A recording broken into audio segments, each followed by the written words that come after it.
All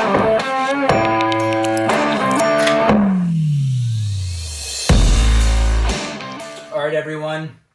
Great to be with you today. Really grateful for the feedback that I've had from some of you. Obviously, this domain dominance concept is what I'm doing with these videos is very much MVP, the minimum viable product. So I will be iterating each time and continuing to get better. I heard you on the microphone. I heard you on the video or the camera, and working to be really clear and concise. So taking these things, taking them to heart. Last thing I'll mention, a couple of comments have come up on this, what I'm drinking. This is Jocko GO. I geeked out, obviously, last round on the watermelon flavor. This is Whoop Salt. It's Travis Mills. It's fantastic. So if you want only the benefit of something healthy and a little bit of a kick that doesn't have all the negative, sugar and all the just the negative effects that energy drinks have, then I can't recommend this stuff highly enough. It's actually good for you. So here's the deal with today. We're talking through leadership accountability. And I think what we're going to title this is, as we're continuing to pull the thread on domain dominance and you crushing each of the domains that you live within, so many people are aspiring to be CEO. And one of the comments that came back is, I said I coach a lot of CEOs. Only for them, CEO stands for Chief Entitlement Officer. And so I want us to think through CEO versus CEO today. And we're going to go back on our spectrum here, if you will. And I want us to think through, this is kind of, my reverse Popeye. So this is the strong side. This is the weak side. And this is my point with this spectrum of CEO versus CEO. Is this. Practically, when we start to think of accountability as a leader, you really only have two options. Ultimately, you can be CEO of Chief Entitlement Officer, and we'll get into what that means, or you could be CEO in terms of Chief Extreme Ownership Officer. And so I guess it's technically CEOO, but you get the idea here, right? Where I told someone earlier on, as we were getting these things going, if I could snap my fingers and everybody just read a book called Extreme Ownership and applied it, I wouldn't be doing any of this stuff. I'm a firm believer in don't add, we don't need more content.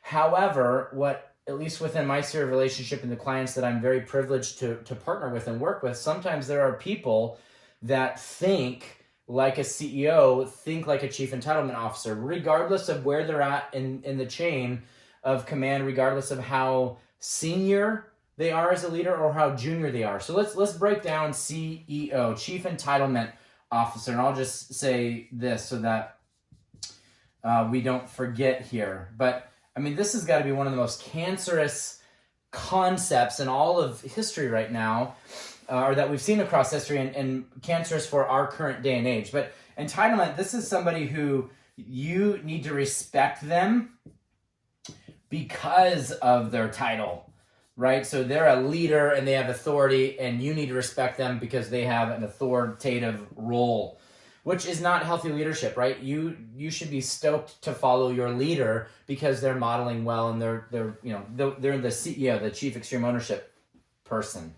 The second thing is this is somebody who, if you want a job done right, you got to do it yourself. And what a terrible mentality. And primarily because this is someone who is probably not having an abundance mindset, and they're nervous that if they start training you up, they're going to work themselves out of a job. And so they never actually show you how to do it properly themselves, or they give you poor communication. And so they have a mentality of, if you want a job done right, you do it yourself.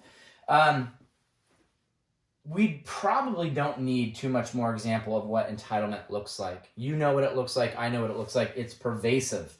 In fact, you've heard me talk about this before, but if you think about it, let's just look at the U.S.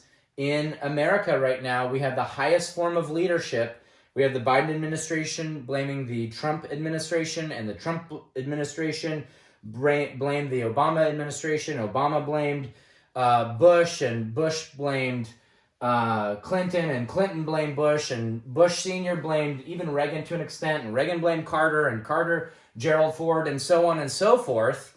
There was this whole run of blaming. And so every time there's this promise, we're going to do something different, versus if we all have the mindset of Chief Extreme Ownership Officer,